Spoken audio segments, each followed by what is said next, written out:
Welcome to Superhero Pow. I'm your host nerd, Tom Fremgen. Today let's talk about Spider-Woman. Now there have been several, but I'm talking about Marvel's first one, aka Jessica Drew. Did you know that she has something that no other superheroine has? I'm serious. Spider-Woman is the only superheroine to ever have her own cartoon show. How crazy is that? From 1966, when superhero cartoons started on TV, to 2012, Spider-Woman was the only superheroine cartoon at all. Since then, there's been Super Best Friends Forever, DC Superhero Girls, and Marvel's Rising. But let's go back to what I just said. No comic book superheroine has ever had a cartoon show, solo, ever, except Spider-Woman.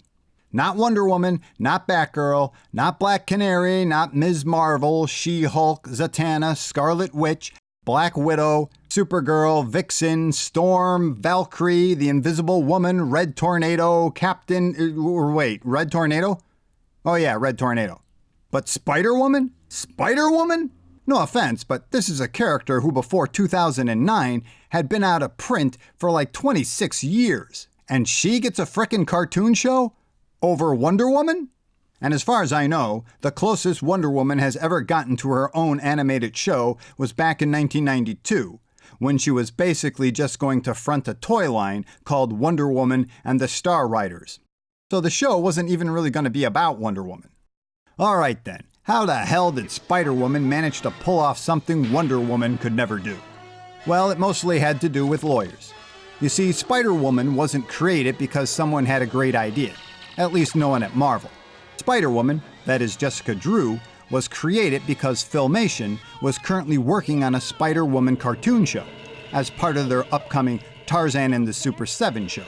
And the funny thing about copyrights and trademarks, you can only really get one once the project has been released. So their Spider-Woman couldn't get trademarked until the show came out. Well, Stan Lee didn't like the idea of anyone stealing his concept. Steve Ditko fans to the left, please. So he quickly had Archie Goodwin and Marie Severin create a Spider-Woman, and just as quickly printed her in Marvel Spotlight number 32 in 1977, preventing Filmation from using the name. Filmation would then just push ahead and rename their character Web Woman, who debuted in 1978 along with the other Super 7, Super Stretch and Micro Woman, Manta and Moray, Freedom Force, Jason of Star Command, and some reruns of Batman. It's been reported that Marvel then sued Filmation, but Filmation president Lou Scheimer has stated that never happened. Although he did say DC sued them over Super Stretch and Micro Woman and Manta and Moray, which is why the Super 7 has never been rebroadcasted or released on DVD. Ah, lawyers. Anyway, it seems in an attempt to combat the quite forgettable Web Woman show, Marvel Animation, still known as DePatie-Freleng Enterprises, you remember them. They made that Herbie the Robot Fantastic Four show that everybody loved back in 1978. Oh, and the Pink Panther. Well, they cranked out Marvel's Spider-Woman in 1979. Take that, Filmation. Now, since the comic book and the cartoon show were pretty much being created at the same time, because it takes much longer to finish a cartoon show than it does a comic book, aside from the costume and the name Jessica Drew, the show was nothing like the comic book. Comic book Spider-Woman had super strength. Cartoon Spider-Woman had spider sense. Cartoon Jessica Drew published Justice magazine. Comic book Jessica Drew really didn't have a job. She was just busy being Spider-Woman and dealing with some Arthurian legend stuff. The cartoon also had none of the comic book supervillains. Most of the episodes were generic adventure cartoon stuff, monsters and aliens. The only true supervillain to appear was the Kingpin in episode number 5. Well, there was something calling itself Dormammu, but yikes. Spider-Man himself appeared in 2 episodes, and in some cool casting, they got Paul Soule to do the voice of Spider-Man. Okay, so who's he, you ask?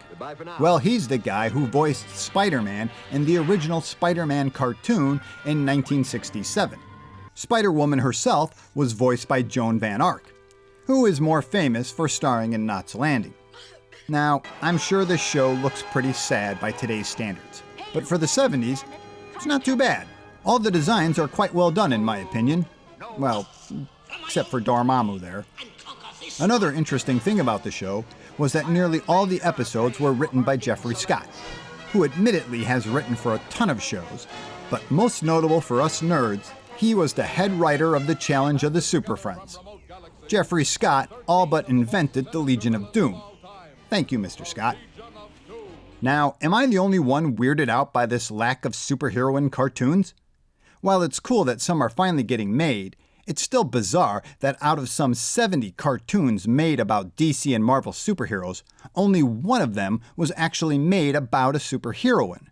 On the flip side, I'll say it's also weird that in all the so-called male-centric superhero shows, there's always been a strong female presence. Wonder Woman, The Invisible Girl, Starfire. But in this current crop of so-called female-centric superhero shows, there's no strong male presence. Unless you count Comic Relief.